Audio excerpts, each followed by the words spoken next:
नमस्कार दोस्तों, स्वागत है आपका एक नए वीडियो में। जैसे कि अभी करंट सिचुएशन है, फार्मर को यूरिया की कमी हो रही है और मैं क्या है ऑर्गेनिक फार्मिंग करता हूँ।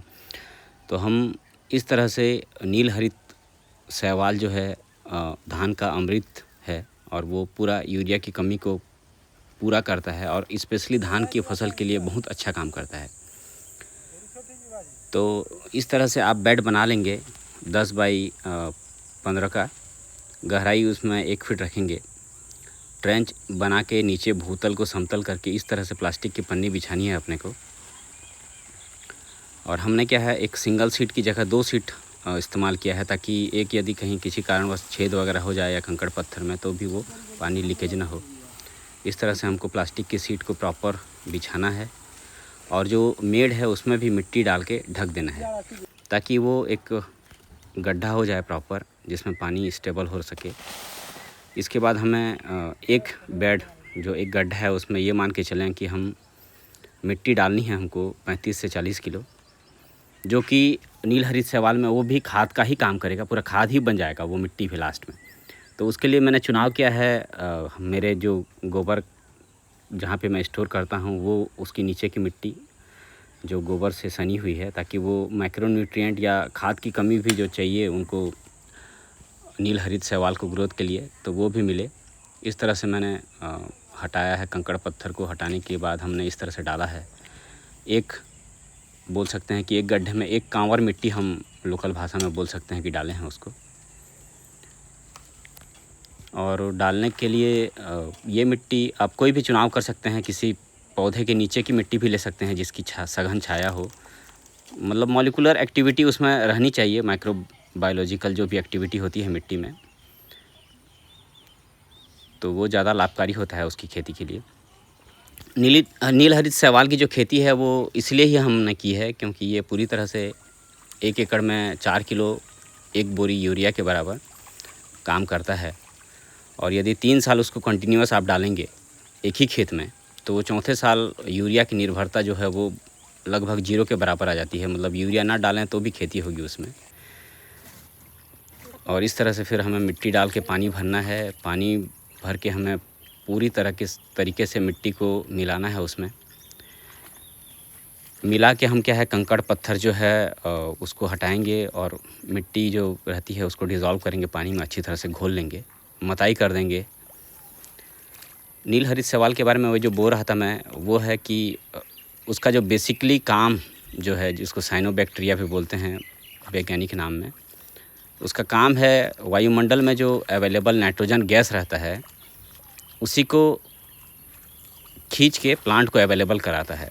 नाइट्रोजन स्थिरीकरण का काम करता है, वायुमंडलीय नाइट्रोजन को अवशोषित करके पौधे को अवेलेबल करता है। और यूरिया की जो अभी डिफिशियंसी हुई है वो भी उसी कारण से हुई है क्योंकि स्टेट ऑफ हॉर्मुज से जहाज़ पार हो नहीं पा रहे हैं और सबसे ज़्यादा अरब कंट्री में नेचुरल गैस होती है जिससे यूरिया बनता है।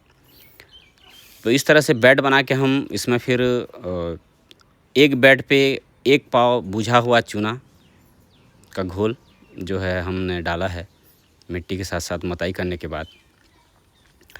साथ ही साथ हमने आपके पास यदि सुपर फास्फेट अवेलेबल हो तो सुपर फास्फेट डाल सकते हैं, तकरीबन 1 पाव से लेके 300 ग्राम तक।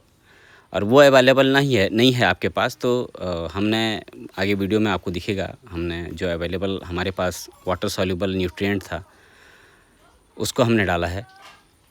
ये देखिए किस तरह से तैयार हो चुका है। इस तरह से बेड बना के पानी डाल के सारी चीज़ों को घोल लेनी है, कंकड़ पत्थर फेंक देना है। ये देखिए इस तरह से हमने तैयार किया है। ये बुझा हुआ चूना है और उसके बाद ये अराइज एग्रो का फर्टिसोल है। आपके पास जो भी खाद है जिसमें खासकर पोटास और सल्फ़र और कुछ मात्रा में कैल्शियम होना चाहिए इसमें डालने के लिए, और सुपर फास्फेट है तो सबसे बेस्ट है वो। इस तरह से हम ये वाटर सॉल्युबल फॉर्म में आ जाएगा अभी घोलने के बाद। ये देखिए तैयार हो गया। इसको एक बराबर क्वांटिटी में, मतलब एक गड्ढे पे आपको तकरीबन 1 पाव चूना और 200 ग्राम के आसपास, 200 से 300 ग्राम के आसपास आपको खाद डालनी है। इस तरह से हम डालेंगे, उसमें बराबर डिस्ट्रीब्यूशन कर दिया है।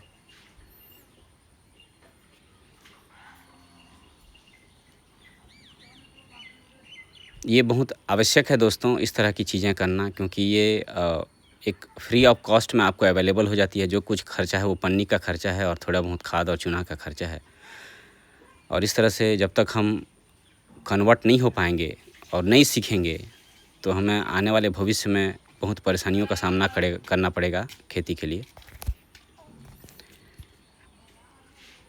जितना जल्दी हम सीखें उतना जल्दी इसमें एक्सपर्ट हो जाएंगे, क्योंकि फार्मर से अच्छा सीखने वाला संसार में कोई दूसरा नहीं है।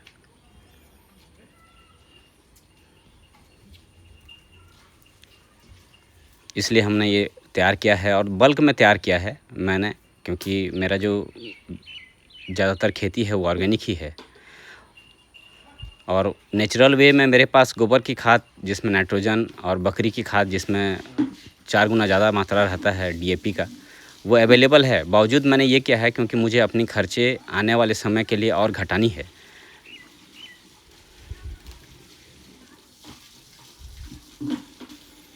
इस तरह से मोटाई कर देनी है, कंकड़ पत्थर पूरी तरह से फेंक देने हैं हमको।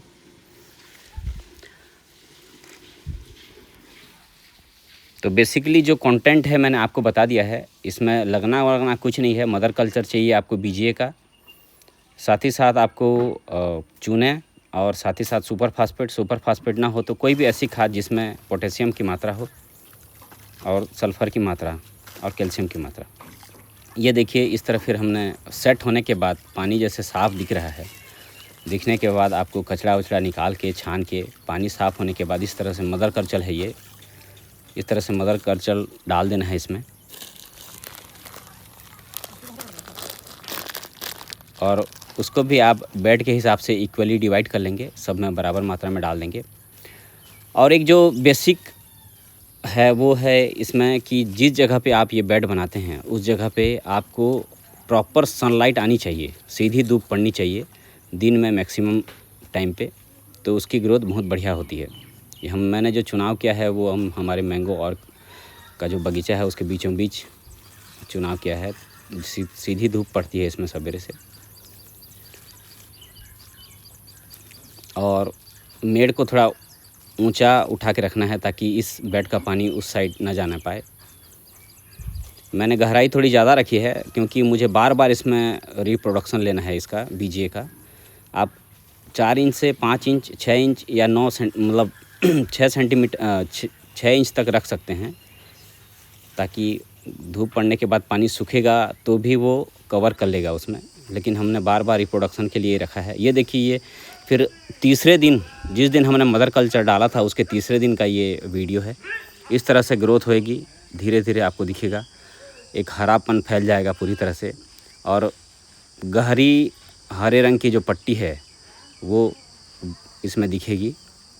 और यदि हल्की नीले रंग की पट्टी इसमें होती है तो वो समझिए कि जो काई होता है हानिकारक वो ग्रोथ हो गया है समझिए। तो उसके लिए अलग से कॉपर सल्फेट का स्प्रे आपको करना पड़ेगा, लेकिन वैसी नौबत बहुत कम आती है। इस तरह से देखिए एक सुंदर सा हरा रंग का परत बिछ जाता है सब तरफ से।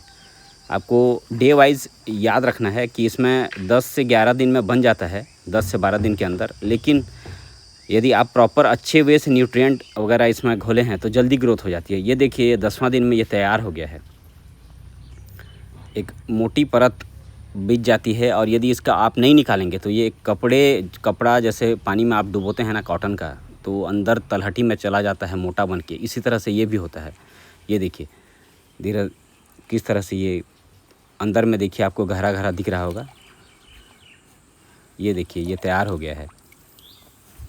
इस तरह से फिर आपको छान लेना है, या तो छन्नी से या फिर हाथ से आपको निकाल लेना है इसको।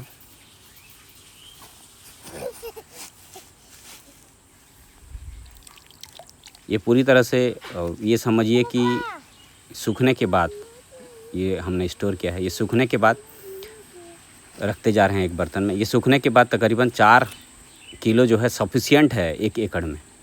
यूरिया की पूरी पूर्ति करेगा, फैल जाएगा पूरा और एब्जॉर्ब करके वायुमंडलीय नाइट्रोजन को धान के पौधे को देता है।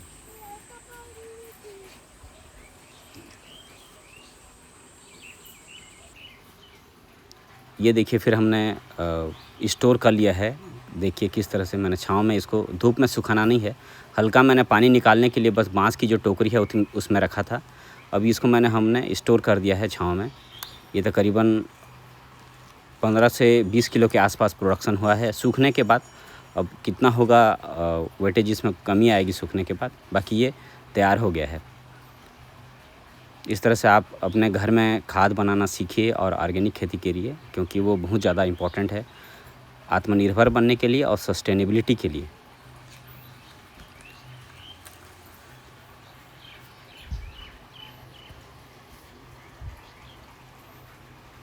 तो दोस्तों मिलते हैं अगले वीडियो में। धन्यवाद।